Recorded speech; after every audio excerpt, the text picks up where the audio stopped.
Well, if you're hearing that music, folks, that means it is TV Talk, brought to you by Ayn Rand Center UK, where we talk about popular and/or critically acclaimed television shows from an objectivist perspective. And today, our topic is a rather good one that I wasn't at first convinced on after the first episode, but 2 through 10 really got me, and that's Lost in Space, a Netflix series, a redo of the old, I guess it was 1960-something series, adapted for the small screen by Irwin Allen. And this particular iteration of it stars Molly Parker as the great Maureen Robinson, Toby Stephens as John Robinson, Maxwell Jenkins as the famous Will Robinson, Taylor Russell as Judy Robinson, and the great, in my opinion, after watching her for 10 episodes, Mina Sundwell as Penny Robinson. I think she's awesome. Of course, the infamous character of Dr. Smith, for anybody who followed the show way back when it was a television classic, is played by Parker Posey, I think rather well. She's an independent film star who did tons and tons of comedies, but this is a very dark character, and I think her comedic edge to it does bring it an interesting dimension and flavor that we wouldn't ordinarily have. Don West is played by Ignacio Cerricio. I hope I'm pronouncing his name right. He's a very interesting character who you grow to know and love. I think because he does a save the cat thing from the very first time you see him, and he keeps doing a save the cat, having save the cat moments throughout the entire series, which endears you to him as a character and as a man. Save the chicken. Save the chicken. Now, my partners in crime today, as usual, are Jennifer Bouani and Jack Schumann, and we are going to get into the woods with Lost in Space. Well, guys, for me, this is a thumbs up, and it's a thumbs up from an objectivist point of view as well. I think, generally speaking, the characters are value-oriented. All pioneers are, right? They have the pioneer individualist spirit that makes them go out into the unknown and forge a place for themselves in the world. The great thing about this is outer space, it takes qualifications to be a colonist out in outer space. You have to be the bomb. You have to pass tons of tests that make you physically and mentally and intellectually adept enough to go into space. This becomes a point of controversy for one of the characters, of course, who doesn't quite pass the rigors of that test. But these people are heroic on lots of levels and tons of issues, lifeboat issues, some of them, but certainly ethical dilemmas come up in the course of this series that I think are worthy issues for individualists and objectivists to take up. First of all, guys, let's just start off with what was the general take on this show? Did you like it or not? Yay or nay? I give it 2 thumbs up. Not being a big sci-fi person and having watched The Expanse last week, and not loving The Expanse because of this whole negative universe, everybody's out to kill each other. I enjoyed this. And Jax, you knew me. You knew I would because of the family unit there. Sometimes they put the opera in space opera. You know, there were some dramatic moments, a lot of emotions, a little emotional. But overall, I love their problem-solving skills. There was always something they had to overcome, come together as a family, overcome their whatever emotions were going on, and become braver or whatever it was. So that was fun. And I did like the fact that it started in space and got back in space, even though they're on a different planet. It did feel like Earth, but they did get back into space and get sucked into some kind of black hole thing. So yeah, cool. Spoiler alert, folks. What? Spoiler alert for anybody who didn't see the first season. All of our TV talks are spoiler alerts. That's true. So that's like a caveat for everything. But anyway, Jax, what did you think? I loved it. You guys know I loved it. I saw it when it first came out, and I was desperately waiting for season 3. And then I missed season 3. Like, I completely missed that it came out in 2021. And then a couple of weeks ago, I was like, wait a minute, there's a season 3 of Lost in Space. I watched it with my daughter. We absolutely loved it. It was interesting because I was hooked by the end of the first episode when and what hooked me was Robot. Oddly enough, it wasn't like the stories of the families yet. It was the robot, because I watched the original Lost in Space and I'm like, how are they going to do, danger, Will Robinson? That's what we remember from the 60s version of Lost in Space. That was super campy. I knew that they were going to have to put a really interesting spin on it. And then I was just so blown away and pleasantly surprised with the arcs of all of these characters. They've got wonderful arcs, especially if you take it through the seasons. Robot has a tremendous arc throughout all 3 seasons. Pardon? Even the robot has an arc. Even that's good writing. It was really great writing. It was really great storytelling, brilliant acting. I thought that the Dr. Smith in this really, like, that show, it's not a show as good as it is unless it's got Dr. Smith in it, the way that Parker Posey plays her, which is just, I just remember hating her at times, and then she would do something redeeming and I was like, oh, thank God. And then she would just turn right around and then we'd hate her again. And you would think she's rational in a moment, and then she's like, okay, she's crazy. And then she'd be normal. And then, oh wait, she's crazy. You didn't know what to think. Yeah. She kept you guessing. Among some of the storylines that I think demonstrate interesting arcs, I may have a little bit of a difference of opinion on amazing story arcs for everybody. I tend to think it was a little bit tilted towards the men in the fact that they had to do these radical transformations that the women didn't necessarily have to do. Maybe we'll disagree on that. That bespeaks a little wokeness to me, which is what first turned me off in the first episode, because I thought I was just going to see a bunch of brilliant women. Great, love seeing brilliant women, and a dumbass bunch of guys. It sort of came off that way in the first episode, but Jax was like, stick with it because John Robinson is actually a really cool dude, and he is a super cool dude, sort of Bond-esque in a way. His physical prowess and his courage and all the other things he's got going for him are great. But we'll talk about some of those because I think they offer some fruitful spaces for us as objectivists. But there was an outright explicit conversation between Maureen Robinson and Dr. Smith about the nature of selfishness. Right. And Dr. Smith, who is the epitome of malignant narcissism, what most people would consider to be actual selfishness, is trying to convince Maureen Robinson, who is a deep valuer. She is a passionate valuer, that she is selfish as well, because what she values, her family, her happiness, all of that stuff, are selfish. And so when she appears to be acting unselfishly for these values, she's really acting selfishly. Great point from a malignant narcissist, of course. What did you guys think of that argument? Is Dr. Smith right, or is she wrong? Is everybody selfish? I didn't even pick up on that until towards the end when she's saying Will is a good boy, but he's selfish. And I was like, what do of course, we as objectivists are always going to respond differently than the rest of the world does to that. So I must have missed the previous conversation she had with that, but I did see that part, and I just sided with Maureen and Will on that.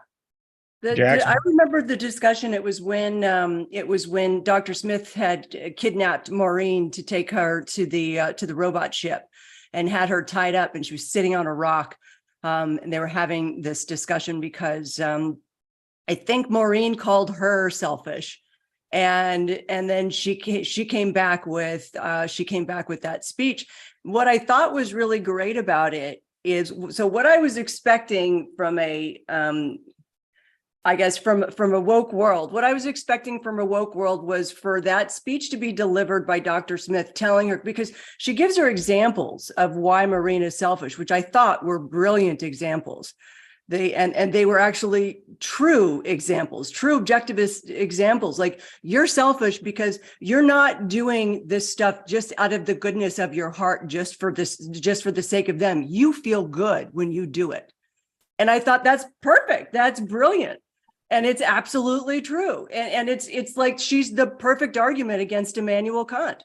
And what I really liked about it was that they left it.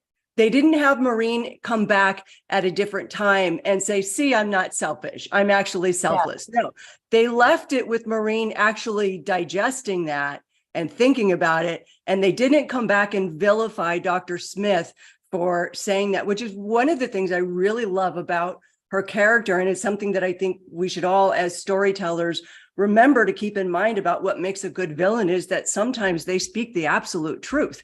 Many times they speak the absolute truth without a truth that nobody else wants to speak.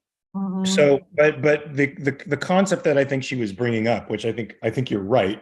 It's a great argument to have, and the things that she said about Maureen were absolutely true.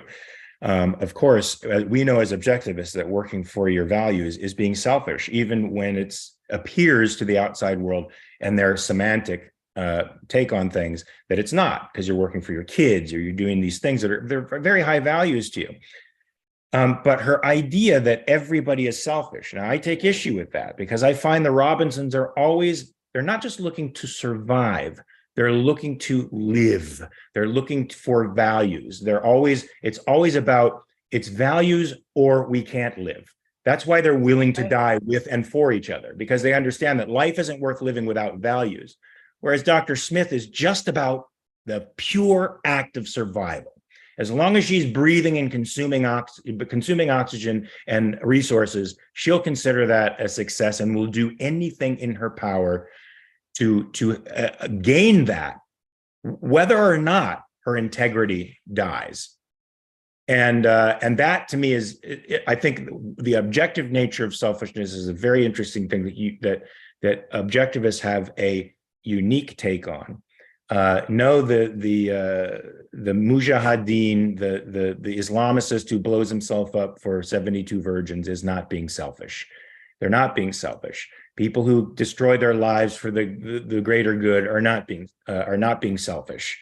That doesn't exist. Selfishness is an objective value. It has almost nothing to do with your feelings. You could go for your objective well-being and not feel good about it, right? In the moment, your feelings could be quite mixed about it. If you are a person of mixed premises, working out, eating right, doing the long-term things that are good for you may feel crappy in the moment because they just don't please immediately, they please down the line.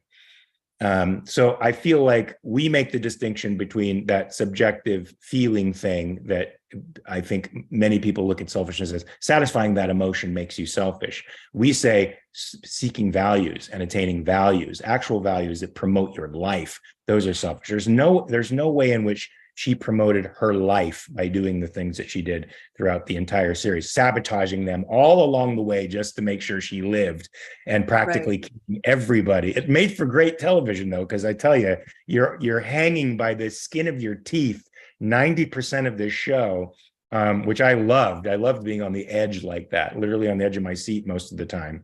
But let's talk about some of these storylines and arcs you talked about. You're going to have to convince me of this, and you're the writer, so I'm assuming you can.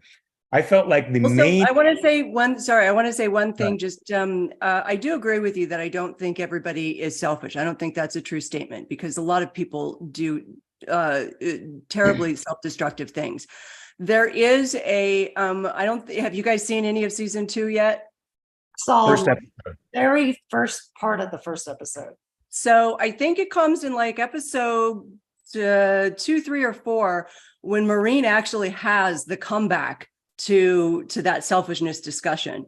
And it's a great comeback because Dr. Smith is sort of lecturing Maureen saying, you know, the problem you have, Maureen, is that you love too many, something like you love too many things. You love too many people. Me, I only love myself. And Maureen comes back to her and says, if you really loved yourself, you wouldn't be pretending to be somebody else, which I thought was like beautiful. That's wonderful. A beautiful thing. Now, whether any of these writers or Irwin Allen himself was an objectivist, I don't know, but I can tell you that's a very objectivist thought. It may be the beginnings of an objectivist thought. Certainly, an objectivist realization, whether or not they know it. Look, Maureen Robinson is an amazing character. She's an engineer who can MacGyver just about anything and is able to think their way out of the most perilous situations you could possibly imagine. And I love that about her. John Robinson, too, is sort of a perfect complement to her. He doesn't have the intellectual power that she has, but he's got something that all of the Robinsons seem to have, which is courage and loyalty. He has a little bit of an issue with the loyalty thing to his family, which is part of his arc that comes out later on that he learns through time. Now, this brings me to the feeling, the sense that I got that it was the men who had to do all the transforming in this show and not the women. And I'm not a big fan of that. It was the man that had to turn from having his priorities wrong to ordering them. And that's John Robinson, who cared about his job and some of the things that men often prioritize seemingly over family at the expense of his family, to caring about his family and putting them first and making the other stuff come later. Will Robinson, likewise, has a very big issue to overcome. He's afraid, something all of us could relate to, especially in the perilous expanse of space, which is, everything is deadly in space. But he has to find courage through the whole thing. And then there's the robot himself, who's a budding sentient being. Is artificial intelligence, an alien force, who nonetheless is beginning to piece together a sense of loyalty and camaraderie to other people, and to overcome the hurdle of that, of, I guess, being a mechanical being, and the betrayal that he probably feels, quote unquote, at the hands of Will at some point in thing, to reassert their friendship. So he's got sentience. The man has the husband has to get his priorities in order. Will has to exercise his faculty of courage. What do the women have to do? Well, I would say that's what makes them the most endearing characters. So you should be happy, because I felt like John and Will were some of the best characters on it because of the changes they had to go through. I least related to Maureen because of her almost perfectness. And yeah, she didn't appreciate her husband, but and she kind of learns to appreciate her, sort of appreciate him at the end, sort of. And I was looking, I never saw the 1960s version, but I was looking up, and it almost seems like they flipped those characters, where she's more. Well, yeah, because in the 1960s, it was like, it was your typical. Typically made John more sensitive to the family members, and the farmer, if I saw in episode 1 of season 2. But so more of a homemaker type, but even though he comes from like a Navy SEAL background, I thought he was a great character because of it. I think that was a good thing that he went through that change. So I have a response to the women and their arcs. They're more subtle, I think, especially in season 1. But their arcs over the 3 seasons, I thought were really great. So Judy, I'll start with Judy. Yeah, because Maureen's is the only one that's very evident to me. Judy. Sorry. First of all, I love Judy. I think she's an awesome character. I love that. I love that she sort of is an illustration of that family is about values. And it's not just blood. It's about, and she makes a comment at some point where she says, "I'm not related by blood to my dad, but I'm just like him." And I love that. She's a woman of action. She's a woman of, but John is clearly a man of action, and she's a woman of action, they're all actually people of action, which I think is very endearing. But anyway, tell me what Judy's arc is, because it's a little less clear to me. So Judy has been in a sense, the head of the children, at least, and she's kind of second in command. She's like the XO to Maureen, Right. especially in John's absence. And she has a good deal of anger toward John because she loves him so much and idolizes him so much, and was very angry at him for leaving them, and was prepared basically to go live on Alpha Centauri without him, in effect. Or she knew that they were going to get a divorce. I think Judy over her arcs has to kind of learn her vulnerabilities and accept what they are, because she kind of has this hard shell on the outside and tries to not let anything get to her. But you see, especially at the end of season 2, she has to step up and be this insane leader. And she also had she also wanted to actually separate from her family. So her goal was to go be a doctor, and then she was going to leave the family, and she ends up basically. Does this all come out in season 2 and 3? Are you telling us stuff that's sort of... No, okay. This is why I'm so the female arcs, you see them more throughout the seasons. Penny's arc, you see the beginnings of Penny's arc in season 1, I think, because Penny is kind of living in the shadow of Judy and living in the shadow of greatness of her mother.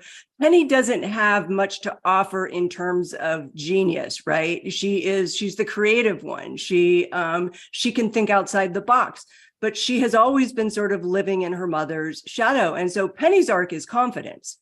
Even though she has this exterior of confidence, and she hides behind like her snarkiness and wit, which I love. Her wit is amazing, but she doesn't feel like she's contributing to the group, because Will, for as scared as he is also a genius. He's a geologist, right? He figures stuff out.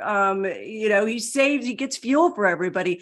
Penny doesn't offer that. And that actually comes out a lot more in the episodes, in the seasons. Now, Maureen, you think that you see Maureen and she's fully baked, which in a sense she is. She's kind of like Dagny in that sense. Oh, but I see something. I want to see something. I want to see if you are on the same page as me. So go ahead.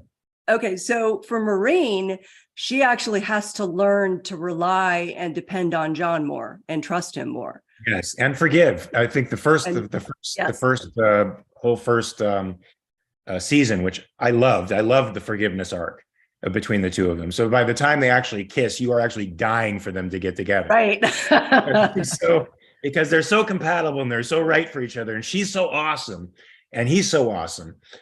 Which also, I want to ask you a question, since you've got, maybe I shouldn't lose this thread, but I'm afraid of losing this other thought I have. Because I get the sense, and maybe I'm wrong, maybe I'm messing up ages, that Judy and Dawn got to get it on. It's funny because in the original Lost in Space, they did. They got to get it. But that doesn't, unfortunately, like, I'm spoiling it, but you don't see that. You see like a hint of it. And I actually need to rewatch season 3 again, because it was one of those, like, I binge watched it and forgot half of it. But I'm waiting for my daughter so that we can watch it again. So yes, there is tension. And I wonder if the writers played with that because it was a thing in the original Lost in Space. But also she's 18. Don is clearly, I'm going to say he's like 30. I mean, the 5 o'clock shadow is a little off-putting. It does make the age difference look severe. Yeah. But the dynamic between the two of them is so clear. It feels like Judy's crushing on him. It feels like, they might break through he's the type of guy that has become a rugged individualist and a bit of a cynic in his own right. And he's sort of the anti-hero through this, which I love about him, that he professes, I'm just a pragmatist, man. I'm just going to live for myself. And he does, but he pursues values like the Robinson choices for Judy. And he's like, damn it. Okay, I'll do it. Judy makes him a better man.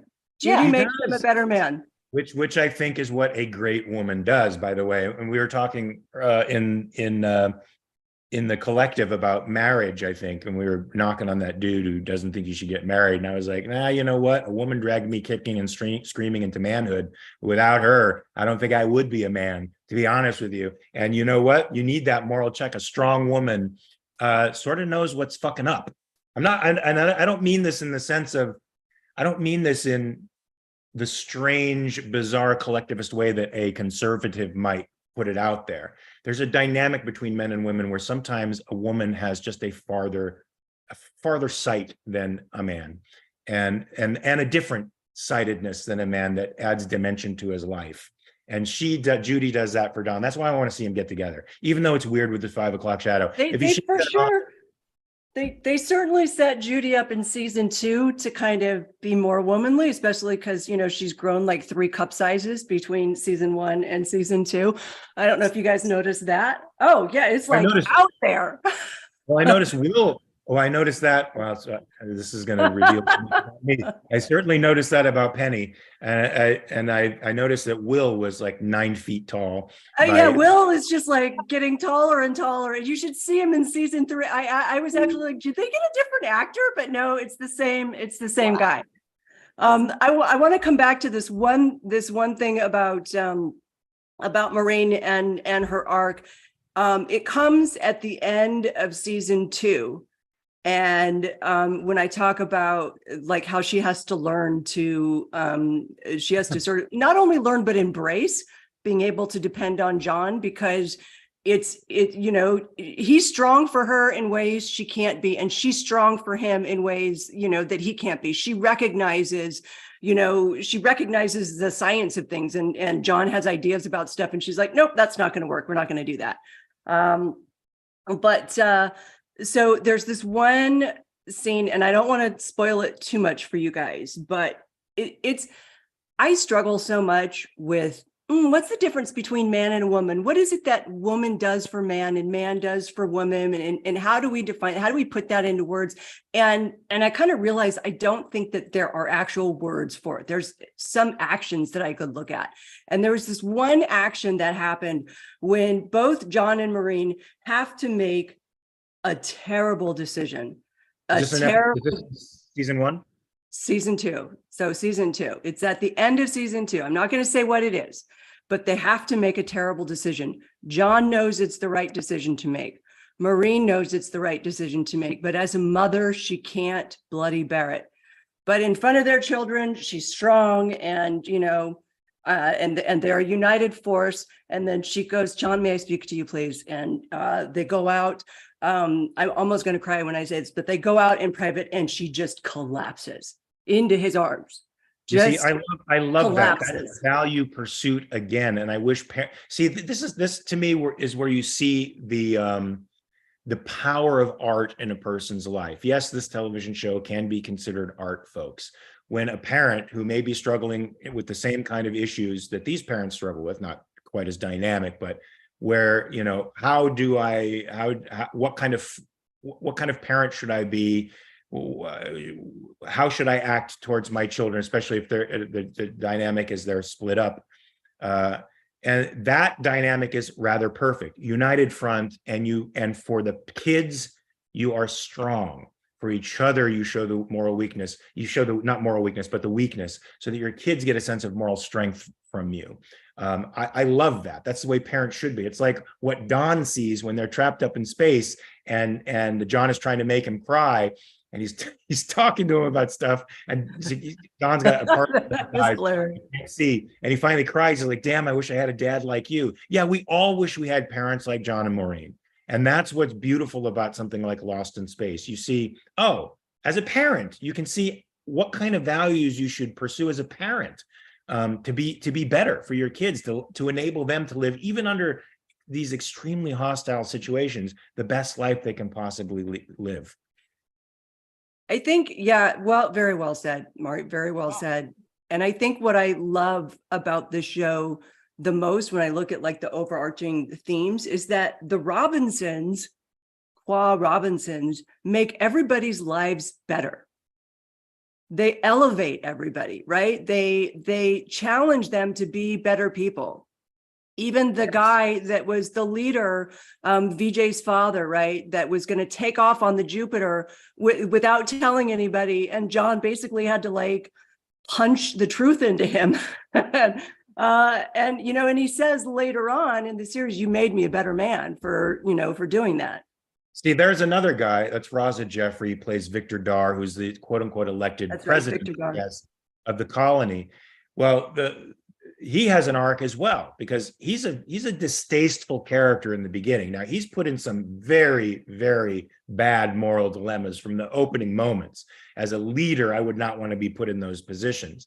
And he makes decisions, many of which you can see the value of. He likewise feels a responsibility to lead the colony in a certain way. He has a bit of that dark side of that power luster, and that bit of the a control element to his personality that is the distasteful thing that we hate in the political class.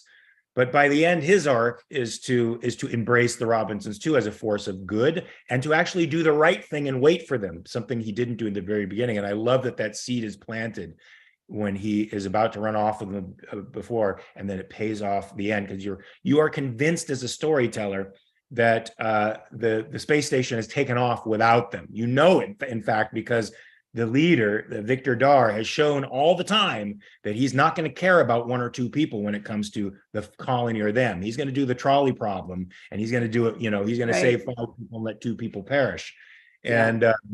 And so it makes it very rewarding in the end to see him turn around like that, and even much more tragic what follows 2 seconds later, for us to be left on the cliffhanger of them being sucked into that alternate universe, or that other universe. This is a very well written TV show, I think, and it's suspenseful, it's thrilling, it's value packed. The characters are, even the characters you don't so much get on the same page of, as you can sort of understand their perspective. The only anti-valuer in the group is Dr. Smith, and it comes by contrast to all this great stuff you see around you.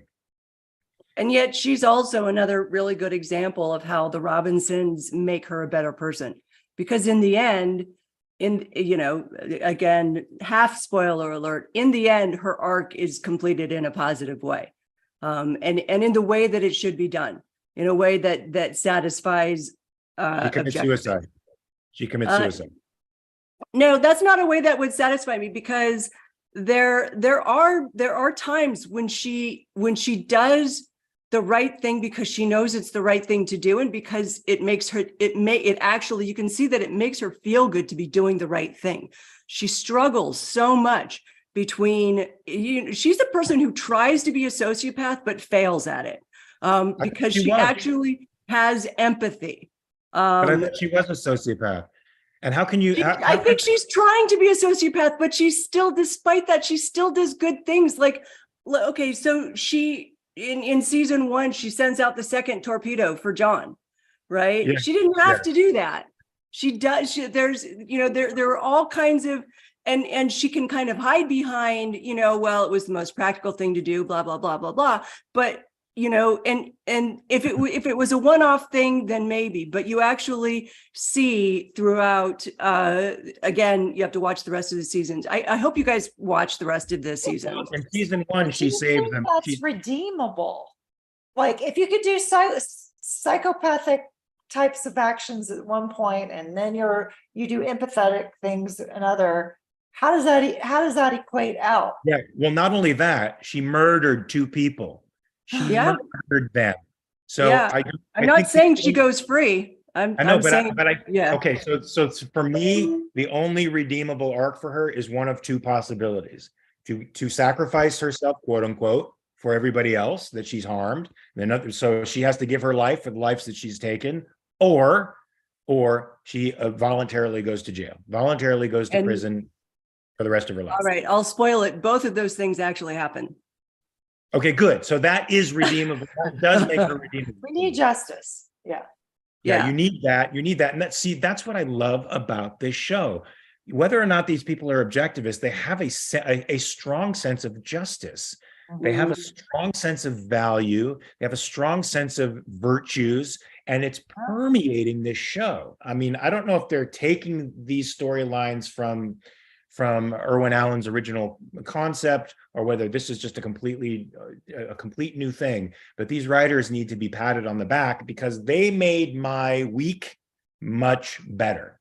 They made me worship the mind, action, value pursuit that much more passionately from watching this TV show. And I'm glad we have a lot to talk about because of that. I love when shows like this excite me and make me passionate, not just about watching TV, but about and communicating these ideas to everybody, but about, I want to be like Maureen Robinson. I want to be like John Robinson. I want to combine those two. I want to be that mentally tough, mentally acute warrior guy. That's the ideal. Wouldn't that be great? Okay, and I'll use them as the ideal and strive for that as much as I can. I think even in the there's so many things that are relevant to what's going on in today's time, is especially how the world sees the robot and how the world is looking at AI right now. And Will is sort of this forever hopeful person that, we shouldn't be scared of them. We should try to be friends with them, or we should try to work with them. It doesn't have to be war all the time. And I think that those are, and, you could kind of say, oh, well, he's just being a boy about it, but he stays true blue, despite, bad things that happen to him. But he is, he remains a fervent believer in science and technology. And I love that. You remember the scene when both Penny and Will are standing up against where the engine is, and they put their hand on the wall and their hair goes up in static. And Penny is like, "Whoa, it's like magic." And Will's like, "No, it's even cooler. It's science." And, I love that. Yeah, I mean, we're in the midst of an irrational society, so seeing this is like a little oasis for me. To see that people in the business are writing things like this, it cuts through all the fat and the bullshit. I hate to rain on the parade, but it only got a 7.3 on the IMDb rating. That's all right. That's good for me. It's good enough. I wanted to see it above 8. I was kind of disappointed in that. As do I, but sometimes those IMDb ratings are cheats, right? Because sometimes sometimes rival shows will put bad ratings up there to bring your IMDb rating down. I know this from a friend of mine who released an independent film. A rival film company were putting bad reviews on IMDb to bring their IMDb rating down so that people would be less inclined to see it. That's the way Hollywood works sometimes. Hey, we have some super chats. Catherine with $9.99. I thought it had great action. I did too. Suspense. Yep. Strong female characters. Yep. Survival, family, high value. Yes. They set a goal and work towards it. Yep. Continued to work at it. Yep. Discussion of selfishness. Yep. All true. All great. Love that very much. Apollo Zeus with 2 pounds. Hiya, people. Hiya, Apollo Zeus. Apollo Zeus and with another 2 pounds. Jennifer, Jax, and Mark. Thank you very much. Love the heart. So folks, this is a big, strong thumbs up for me. Are there any special dynamics in the plot storylines that you guys want to talk about that would be of special interest to Objectivists, you think? I thought it was interesting how they didn't dwell too much on why Earth was becoming uninhabitable. Yes. All that is it's becoming, we can't breathe in the air anymore. They're not talking about, oh, we've done terrible things to the planet and, man is making things worse. It was like, it's uninhabitable. Wouldn't it be great to see blue skies again? Let's go take all of our science and do science on another planet where we can make it like paradise. And I thought that was great. And then it was really interesting when Maureen realizes that the planet that they're on is going through the cycle of dying, right? And she takes the hot air balloon and goes up and sees the black hole. So gnarly. What a badass thing to do. She really is. She's she really is such a badass, but it's also good to see, it's really good to see her vulnerabilities too. And not because I want to see people weak, but it's good to see that because we can recognize that in our own selves and we can challenge ourselves to be as heroic as that kind of person. What about you, Jennifer? What did you, any particular storylines that caught you? That caught me. Like in a good way, or any things like that that you latched onto in particular, like as a mother. As a mother, Yeah. wow. Just bringing it home, Jax. Sorry. I have not been in these situations as a mother. My motherhood has been a lot easier than trying to survive on a different planet. So yeah, I don't know. I found towards the end of the season I was really enjoying Penny's storyline with her little boyfriend and how she was he kind of dumped her, but then he came back and she was like, I don't need you. And I love that. She was playing with him and he just didn't know what to think about it. I found her kind of comic relief in her character. And I didn't, as I said, I didn't watch the 1960s version. So I went back and tried to try to get kind of concept of what was this built off of. And it looked like the children were a little bit younger in the 1960s version. And so they made them a little bit older here. I was trying to see like what kind of decisions the people that adapted it into the modern times, why they made those decisions. Any thoughts on that as those of you who watched the original? Well, I mean, so go ahead. I was going to say the 1960s version again was very much, I mean, it should have been the 1950s version because it was, Maureen Robinson. Apparently she was kind of a genius in the 60s version. She was some kind of like biochemist, but she was focused on making a home for the family. And so she was the housekeeper. And John Robinson in the 60s version was the super intelligent one and the leader. He was the leader of the pack. Don West was the pilot. They made Don West in this version an engineer. Judy was this, kind of blonde bombshell person who was smart, but just didn't really want to like take any action. She just was interested in boys. Penny was a tomboy, and Will was the genius, brave one. And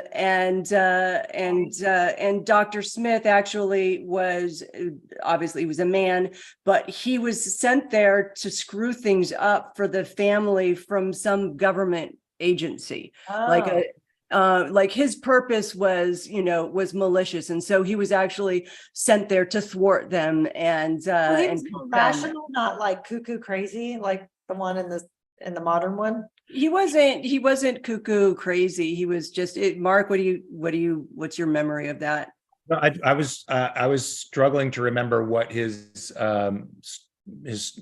origin story was. I didn't remember. I knew it wasn't the same as hers, as an imposter that's coming in, and pretending to be something he's not. Yeah. So what you're saying is it was Leave It to Beaver in space, basically. It really was. It was very much Leave It to Beaver in space. That's a perfect way to describe it. And in fact, this whole story, Lost in Space, comes from the Swiss Family Robinson, the story from the novel in 1812 about a family that goes on a ship. It was like Gilligan's Island, but they're shipwrecked in a completely different Australia country that's not homesteaded. Pardon? It was Australia. I was reading. Oh, was it Australia? Yeah. Which I think is what Lost in Space does in season 2 is they do a great shout out to Swiss Family Robinson and they turn their ship into a boat. because they have to survive. They have to They get do out the- of the The planet. first episode of season one, they go for a little sail on that thing, which I thought was great. That was a Maureen MacGyver move, which I thought was pretty cool. Yeah, and I wanted to say one other thing about the vulnerability of characters, because I like you like when characters show vulnerable sides. Archetypes are great, they're fine, but these are like mostly archetypal characters, and they have just enough of human flaws in them to make them very, very touchable and relatable for anybody, because they are doing extraordinary things, and that's partly what we can do in art, is extraordinary things, see how people ought to be, right? And when you throw those flaws in there, it makes that ought much more accessible. And so I'm glad to see how far storytelling narratives have evolved from the 60s to the present day in just a mere 50 years. And this was refreshing to see, as we've seen a lot of more nihilistic kind of shows lately, and this was nice and not nihilistic. It was value oriented, as you said. Absolutely, folks. So I think we don't have any more super chats, so maybe we could just draw everything to a conclusion. This is a great value oriented show. It'll pick you up if you need a pick me up for the week. I know I need a value injection from time to time. If you spend any time on social media, that toxic stuff can really suffocate you. Get a breath of fresh air by watching a show like this. Heroic shows will always lift you up and make you feel better. So I think that's it, folks. This has been TV Talk, brought to you by the Ayn Rand Center UK. My partners, Jennifer Bouani and Jack Schumann, and we will see you next time. Do we even know what that next time is? We're going on a little hiatus, folks. Yeah, right? This is the end of season 2 of TV Talk. End of season 2. We'll probably be picking it up in July sometime, right? Because I'm going to be going away to Paris for a month or so. And so we're going to be in negotiations about what TV show we're going to be watching in the meantime that will be our season 3 opener for everybody. Yeah. And we'll post that on, we'll have the Ayn Rand Institute post that. We'll tweet it. We'll put it on our website as well, on our bouchuscripts.com website, once we figure that out. But we will get it figured out sooner rather than later, so that that people can start watching the shows. Absolutely, folks. So tune in next time. When you hear that music in the beginning, you know that you are watching TV Talk, brought to you by the Ayn Rand Center UK. Until then, always remember to check your premises. Peace.